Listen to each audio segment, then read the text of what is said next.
Elimbilobe, vous dites, vous acquiescez mordicus de manière péremptoire que vous êtes tribaliste. Abel Elimbilobe, la question que je vous pose c'est quel salaire et qu'est-ce que vous gagnez à être tribaliste? Alors ce qu'il faut dire, Abel, de manière précise, c'est qu'il y a eu avant-hier une réunion de sécurité, une réunion avec des éléments d'une commission mixte de sécurité, police, gendarmerie. Je crois savoir qu'il y avait d'ailleurs les militaires et qu'à l'issue de cette réunion de sécurité, il est apparu que, compte tenu de ces menaces, pas seulement sur votre personne, menaces physiques, menaces de mort, mais sur les membres de votre famille, votre épouse a été agressée, on y reviendra tout à l'heure. Des menaces de mort ont été proférées à l'encontre de votre enfant. Et donc, ce sont les éléments de cette commission mixte de sécurité qui vous ont enjoint de ne pas faire le déplacement. L'un d'entre eux m'a joint, je vais taire son identité pour les besoins de la cause. Votre avocat m'a appelé également. Et je n'avais pas d'autre choix que de me plier à cette décision, car je ne pouvais pas assurer votre sécurité. Et ces éléments ont fait savoir que si des dispositions, vous en parliez tout à l'heure, ont déjà été prises à Douala, ce n'est pas encore le cas pour Yaoundé. Oui, disons que vous avez dit l'essentiel, même si ce n'est pas important de cette sécurité. Allô, vous êtes là? À partir du moment où il y a un climat de terrorisme se met en place, vous avez des gens qui prennent sur eux la liberté de menacer à mort des compatriotes, exactement comme ça s'est déroulé à l'époque du maquis. C'est exactement la même chose. Hein. Il y avait des gens qui estimaient que leurs orientations politiques ne devaient pas être combattues par quelqu'un d'autre. Ils estimaient que c'est eux les nationalistes. Personne d'autre ne devait voir les choses autrement. Et dès que vous voyez les choses autrement, on vous appelait collaborateur, on décidait de votre mort et on exécutait la décision de mort. C'est la même ambiance. Des gens estiment que leurs orientations politiques sont celles que le Cameroun doit suivre. Vous voyez, le Cameroun est indépendant depuis 1960. Mais vous avez des gens qui vous disent qu'il n'est pas indépendant. Mais il faut qu'il soit indépendant. Vous voyez ça? Et ils vous disent, puisque vous dites qu'il n'est pas indépendant, on va vous tuer. Bon, on ne va pas passer tout notre temps là-dessus. Vous avez dit l'essentiel. Des besoins de sécurité ont fait en sorte que je ne puisse pas me déplacer. Alors, pour ceux qui prennent l'antenne à l'instant, en début... Attendez que je termine rapidement. Je voudrais dire qu'une photo circule où on m'a mis avec un monsieur qu'on présente comme mon enfant. Et qu'on aurait mis en danger, on aurait mis une fatwa contre ce monsieur-là, qu'on dit être mon enfant en Europe, et qui doit être mis à mort. Il faut aider. Monsieur Okol, vous faites entendre votre voix pour que ce monsieur ne soit pas tué inutilement. Il n'est pas mon enfant. Je ne le connais pas. Cette image est une image de synthèse fabriquée par les officines du terrorisme camerounais qui se développe. Ce monsieur qu'on présente comme mon enfant, il n'est pas mon enfant. Tous mes enfants sont au Cameroun. J'ai 2 filles et 2 garçons. Ils ne sont pas en France. Mais je n'ai aucun enfant en France. Donc n'allez pas tuer quelqu'un en France avec qui vous avez des comptes à régler et vous allez mettre ça sous le prétexte que vous avez tué ce monsieur parce que c'était un enfant de Limbi. Ça, donc, ça le mérite d'être clair. Je vais le dire en mes mots. Une photo très virale ces derniers temps, cela fait environ 72 heures, et qui affiche Abel Elimbilobe, les deux sont debout, et le monsieur est un peu plus grand, laisse croire qu'il s'agit du fils de Abel Elimbilobe. Une fatwa est lancée, des menaces de mort ont été proférées contre sa personne. Vous venez de l'entendre de Abel Elimbilobe en personne, il ne s'agit pas de son fils et il ne doit aucunement payer pour des reproches qu'on ferait à Abel et Libé. Pour ceux qui nous prennent à l'instant, est-ce que vous pouvez nous dire exactement les mesures de sécurité qui ont été prises pour vous? Est-ce que des éléments font la garde chez vous? Est-ce que vous-même, on vous a affecté, c'est pas moi, un élément qui est votre garde du corps et qui pourrait parer à toute éventualité au cas où il y aurait des menaces physiques sur votre personne? Au cas,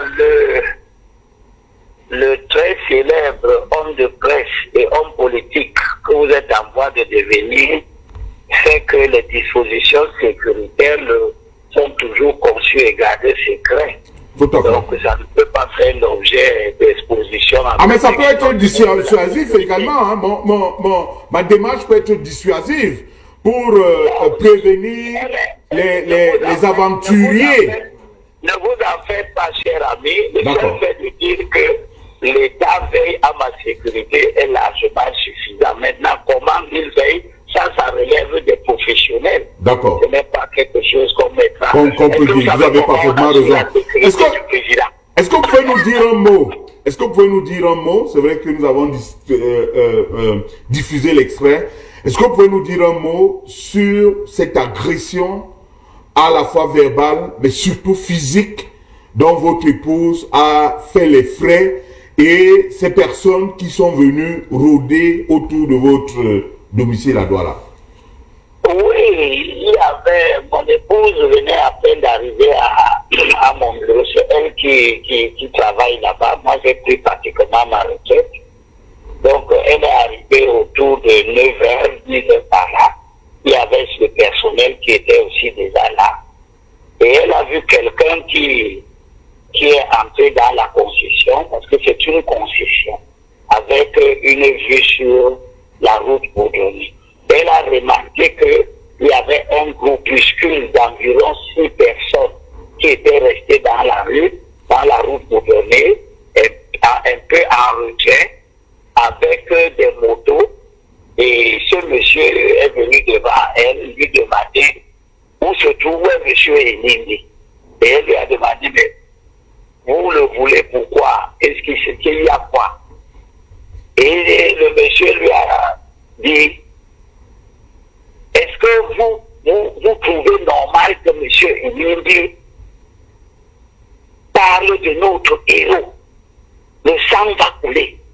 Le sang va donc couler. Nous sommes venus manifester ici. Nous allons revenir manifester ici. Le sang va couler. On nous a dit qu'il vit à Bonapiso. Nous allons faire une descente là-bas. Et puis le monsieur s'est retourné. Il est parti. Rejoindre les autres qui étaient en route. Et ma femme, tétanisée, évidemment terrorisée, puisque le terrorisme n'est pas simplement quand on vous présente une arme, ou bien quand il y a une bombe qui explose. Il y a aussi la menace qui peut faire peur. Elle était paniquée, elle a fait 1, 2, 3 minutes avant de se ressaisir et se rendre compte qu'il faut m'informer. Elle m'a donc téléphoné rapidement en disant qu'il y a des gens qui arrivent à Bonapiso. Ils ont dit qu'ils vont faire une descente là-bas, qu'ils vont venir manifester chez toi, que le sang va couler, etc. Bon, j'ai pris la menace au sérieux, d'autant plus que 1 ou 2 semaines avant, et 1 semaine avant, je rentrais de Yaoundé pour faire une émission. Comme je rentre souvent tard dans la nuit du dimanche, eh bien, avant lundi matin, mon compteur d'eau avait été volé et on m'a appelé très tôt. Mon compteur d'eau à mon lieu de travail, c'est-à-dire à plus de 10 km de là où moi j'habite. On m'a appelé pour dire que mon compteur avait été volé. Or, à cet endroit où se trouve mon compteur, il y a plusieurs autres compteurs qui n'ont pas été volés. Bon, je termine. Donc vous étiez la cible. Pardon? Vous étiez la cible principale. Oui, c'est à partir de ce moment j'ai compris qu'il y a une forme d'intolérance qui s'accroît et qui est en train de passer à la manifestation des menaces. J'ai compris ce vol comme une espèce de message. J'ai payé les frais nécessaires à la boîte. Le compteur a été rétabli le lundi de la semaine. Qui se termine comme ça. Et le mardi, il y a eu des descente dans mon atelier, menaces. Et voilà, c'est dans cette ambiance que nous sommes. Donc nous sommes dans le prolongement. Alors, Abel Elimbi Lobe, disons un mot sur ce qui a mis le feu aux poudres, si on peut s'exprimer ici. Est-ce qu'avec cette levée de bouclier, est-ce qu'avec la polémique qui a été créée autour de cela, et sachant votre grandeur d'esprit et cette volonté que vous avez à mettre à l'abri votre famille, est-ce que pour le grand homme que vous êtes, vous pouvez nous faire le plaisir à nous ici à BNews de dire à ceux qui ont été choqués par vos propos que vous le regrettez et que vous présentez les excuses pour cela? Non, il n'y a pas d'excuses à présenter. On ne présente pas des excuses pour avoir dit la vérité historique. Parce que de toutes les façons, si vous jouez à ce jeu, la vérité historique ne change pas. Elle demeurera et d'autres personnes la révéleront toujours plus tard.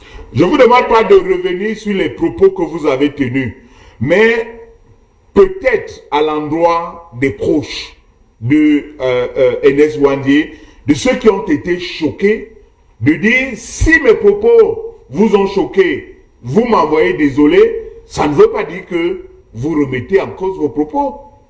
Non, je ne suis pas un baratineur. Peut-être que vous êtes un champion du baratin, mais moi je ne suis pas un baratineur. Je suis quelqu'un qui fait face à l'adversité. Et je n'ai pas parce que quelques 2 ou 3 décervelés menacent. Je voudrais dire quelque chose, permettez-moi. Avant de le dire, est-ce que vous êtes quand même conscient que Ernest Ouandié et plusieurs autres personnes ont été réhabilités, et ce, par une loi? Cela, au moins, crée autour de ces personnes une certaine respectabilité. Si ces personnes ont été réhabilitées, ça veut dire qu'elles sont dignes. Ça, c'est la lecture que vous faites de la réhabilitation. Je vous rappelle que notre arsenal constitutionnel parle du pouvoir de grâce et de l'amnistie qui relève du domaine de la loi. Notre constitution ne parle nulle part de réhabilitation. Le pouvoir de réhabilitation est une manœuvre politicienne. On peut réhabiliter les pires bandits de l'histoire. N'allez pas recommencer, s'il vous plaît. Ne mettez pas de l'huile au feu. Je dis simplement que celui qui réhabilite, d'ailleurs vous voyez très bien que M. Osende Afana n'a pas été dans le souci de celui qui a réhabilité. Vous voyez très bien que tous les criminels qui ont tué des gens sous le prétexte Riedna Leba, Makanda Pout et bien d'autres qui ont tué les gens dans le pays Banen, dans la Sanaga maritime, tous ces criminels, on ne les a pas évoqués dans la loi de réhabilitation. On a évoqué leur patron, celui dont ils se réclamaient.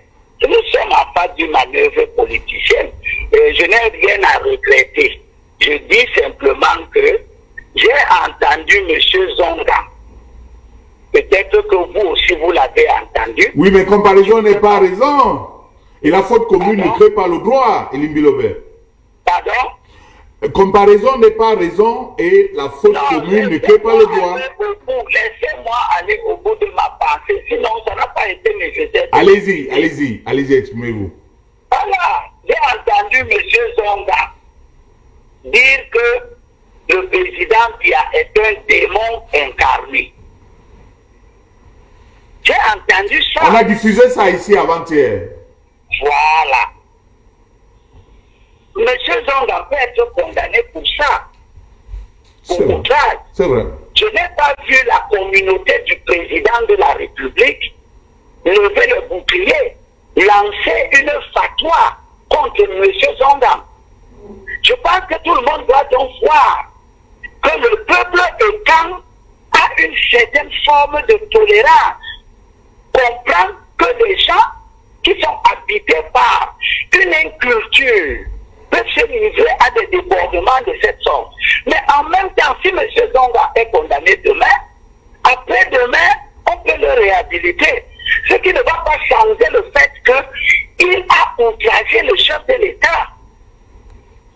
Ce qui ne va pas changer le fait que la famille du chef de l'État, les amis du chef de l'État, la communauté à laquelle le chef de l'État appartient, peut se sentir meurtri en disant que un président de la République en fonction est un démon. Démon incarné, il a dit. Mais est-ce que ce n'est pas un raccourci, Abel Elimbilobé?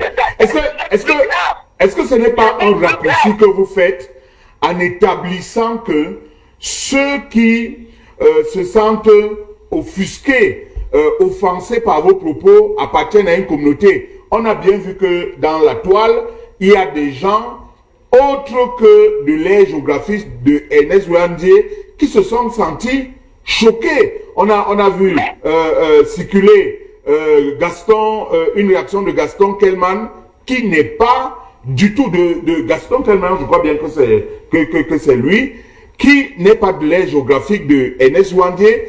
Pourquoi faire le parallèle entre ce que vous avez dit de Ernest Ouandié et la communauté à laquelle il appartenait? Mais est-ce que quand je parle de communauté, je parle seulement de communauté ethnique? C'est vous qui réduisez ça à ça? Vous croyez que si moi qui me fâche, moi je suis pas je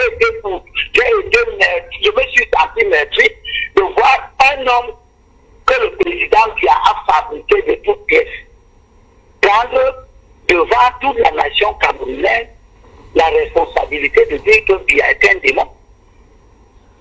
Moi, je ne suis ni du RDPC, ni du parti des Zonga, je ne suis pas écart, mais j'estime que c'est une preuve de la dangerosité politique de ce monsieur qui a déjà dit auparavant que c'est lui qui a organisé la fraude électorale contre John Fundi en 92. Est-ce que c'est seulement la communauté familiale ou ethnique de John Fundi qui en a souffert?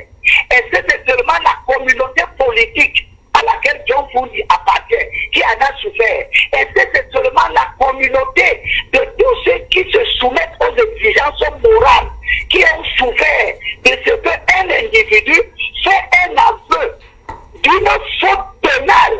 Parce que la fraude électorale est une faute pénale. Ce n'est pas une opinion. Si quelqu'un se met devant vous pour dire oui, c'est moi qui ai organisé la fraude électorale, normalement on devrait ouvrir des poursuites. Mais l'esprit de tolérance et la façon dont le régime nous gouverne a voulu qu'on écoute ça, qu'on s'indigne, et bien qu'il n'y ait aucune suite et que ça reste comme ça. Les mêmes qui ne se sont donc pas indignés lorsque M. Zong a dit que c'est lui qui a organisé la faute pour que le Cameroun ne connaisse pas son alternance en 92, ce sont les mêmes qui ne s'indignent pas quand Jean de Dieu Momo dit que Ernest Ouandié était un chef bandit. Ils ne se sont pas indignés. C'est les mêmes qui ne s'indignent pas quand M. Zonga dit que Paul Biya est un démon. C'est les mêmes qui ne s'indignent pas lorsque Paul Biya vient se soigner en France et qu'une horde d'individus gêne son séjour.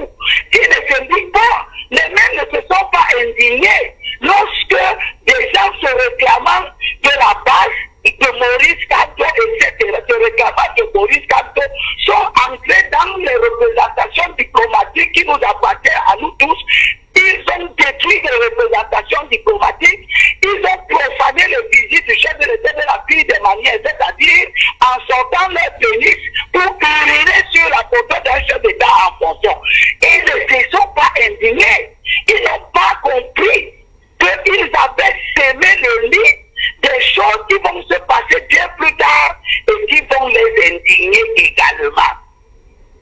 Ils ne se sont pas indignés, ils ne s'indignent jamais quand ils causent des torts à toute la République, comme les millions de morts. Mais alors Abel, si vous dites que la communauté à laquelle vous faites allusion n'est pas la communauté Bamileke, Mais de quelle communauté Mais vous je ne parlez? vous ai rien dit. Je vous ai simplement dit que la notion de communauté ne se réduit pas simplement. Mais alors, vous faites allusion à quelle communauté de manière précise? Mais ça peut commencer par la communauté ethnique pour aller ensuite à la communauté politique, pour ensuite aller à la communauté morale. Ok, d'accord. Le débat n'est pas là. Le débat, c'est que quand vous dites que le chef de l'État est un démon, vous dites bien plus pire que bandit. Vous dites bien plus pire que bandit. Et je n'ai pas entendu M. Gaston Kellman s'offusquer de cela. Cela veut dire que nous avons une indignation qui ne renvoie pas au piétinement des principes. Nous avons une indignation qui renvoie à ce qu'on ressent par rapport au sentiment qu'on a à l'endroit de X ou de Y.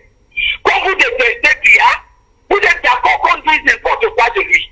Quand vous aimez Ernest Wangé, vous n'êtes pas d'accord qu'on dise quelque chose de lui. C'est de ça qu'il est question. Mais moi, je ne déteste pas Ernest Wangé. Je constate qu'il a pris une orientation politique.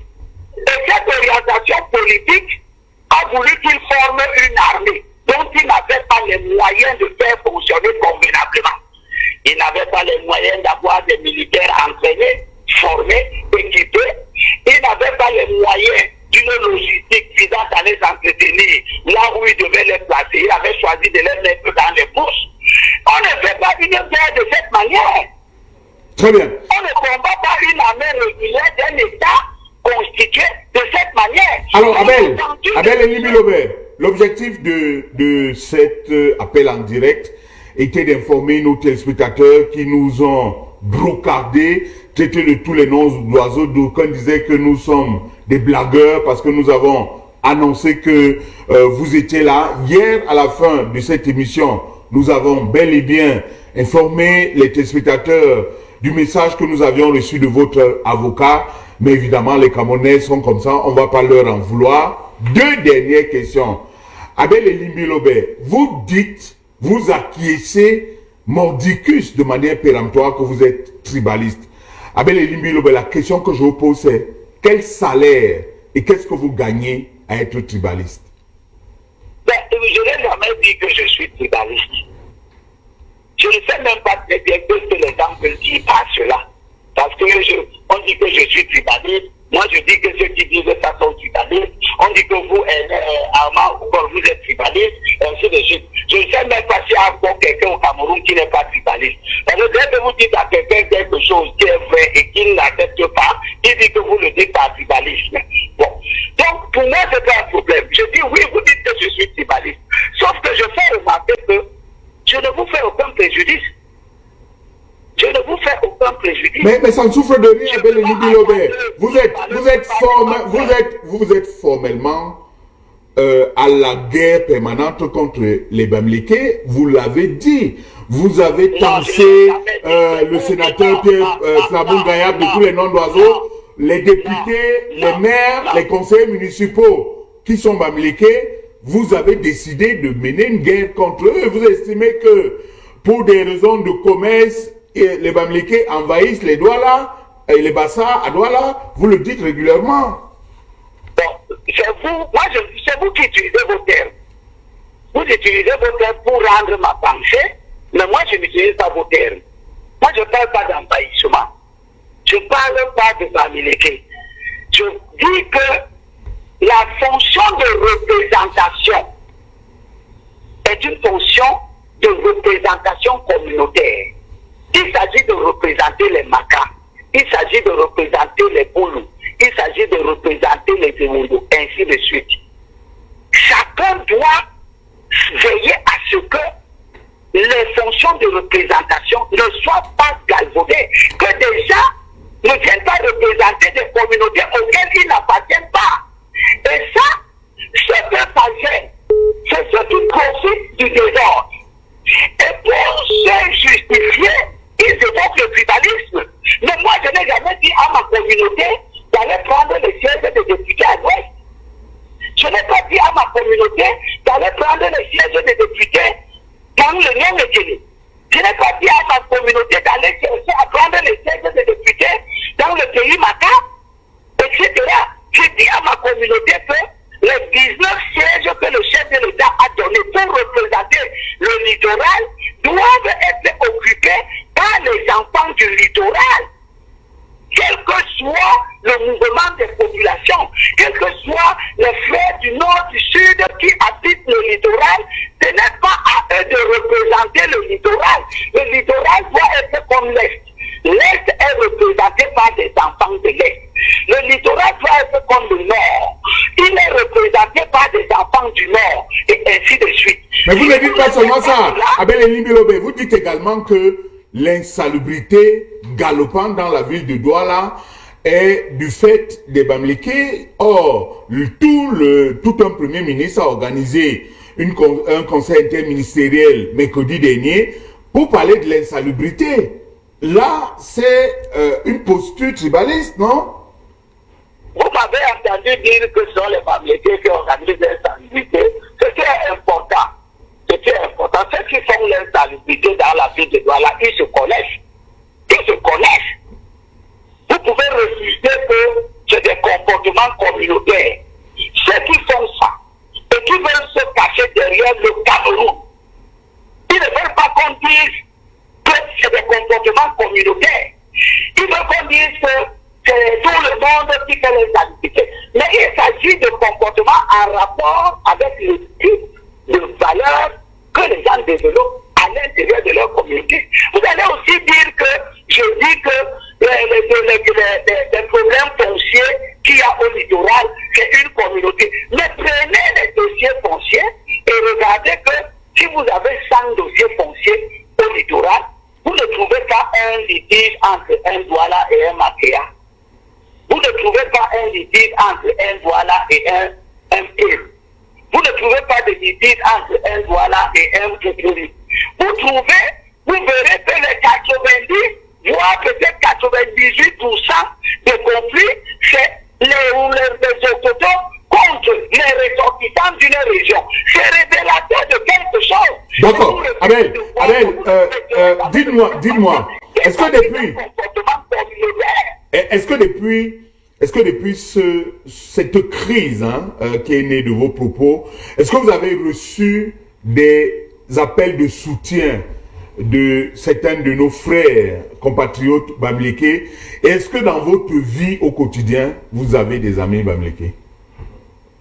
Je suis né dans un environnement cosmopolite. 80% de ceux qui bavardent là, ils n'ont même pas la culture cosmopolite. Ils font simplement de l'instrumentalisation politicienne de mes propos parce qu'ils parlent. Répondez clairement à ma question. Mais je suis en train de vous répondre. Vous voulez que je vous dise maintenant, je suis né à Yaoundé. Ce n'était pas mon village. J'ai grandi dans une cité de Chemillon qui était cosmopolite. Ce n'était pas un quartier communautaire. J'ai fréquenté à l'école publique de la cité SIC. Je ne vivais pas à la cité SIC, j'allais à l'école à la cité SIC. Mes amis sont là-bas. J'ai fréquenté le chef de la Tourbe, un établissement public. J'ai fréquenté le lycée de Nouvelle, un établissement public. J'ai fréquenté l'université de Yaoundé, un établissement public où j'ai été élu secrétaire général de l'amicale des étudiants de la faculté de sciences. Ça n'avait rien à voir avec le communautarisme. Ceux qui pratiquent le communautarisme sont connus. Et c'est eux qui sont les premiers. Pour ne pas faire leur aggiornamento, c'est eux qui sont les premiers à évoquer le tribalisme. Mais lorsque M. Okol, 7 députés du littoral, sont originaires de l'Ouest, c'est par hasard pourquoi ils ne sont pas 7 originaires de l'extrême nord. Pourquoi 7 députés du littoral ne sont pas originaires tous du sud? Le fait que 7 députés sur 19 du littoral soient originaires du grand pays d'Amérique, le fait qu'un député d'Amoun soit établi au littoral et qu'il soit donc aussi ressortissant de l'Ouest, est bien révélateur d'un comportement qui n'est pas un fait de hasard, ce n'est pas une situation marginale. Ils n'ont pas toujours été 7.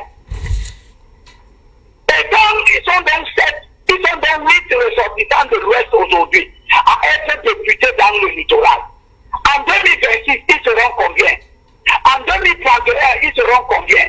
En 2036, ils seront combien? Mais ce n'est pas les Bamileke qui demandent aux Douala de ne pas militer en politique, de ne pas se présenter aux différents scrutins. Ce n'est pas de leur faute. Vous-même, vous avez récemment mené une vaste campagne en Europe et ailleurs pour mobiliser les frères Douala afin qu'ils soutiennent les candidatures des frères.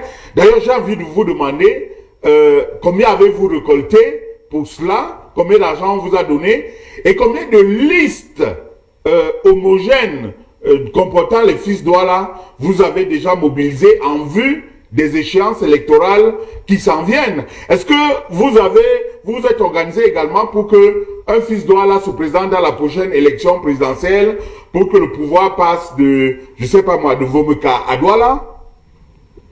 Écoutez, quand je suis en train de dire des choses pertinentes, vous me coupez pour analyser votre émission avec des considérations pécuniaires. Je ne suis pas un récolteur de fonds, premièrement. Deuxièmement, je ne suis pas allé récolter les fonds. Peut-être que j'irai récolter les fonds. De toutes les façons, j'ai demandé au SAWA de l'étranger de se préparer, de soutenir les listes des candidats d'Octoto. Vous évoquez une fausse idée répandue justement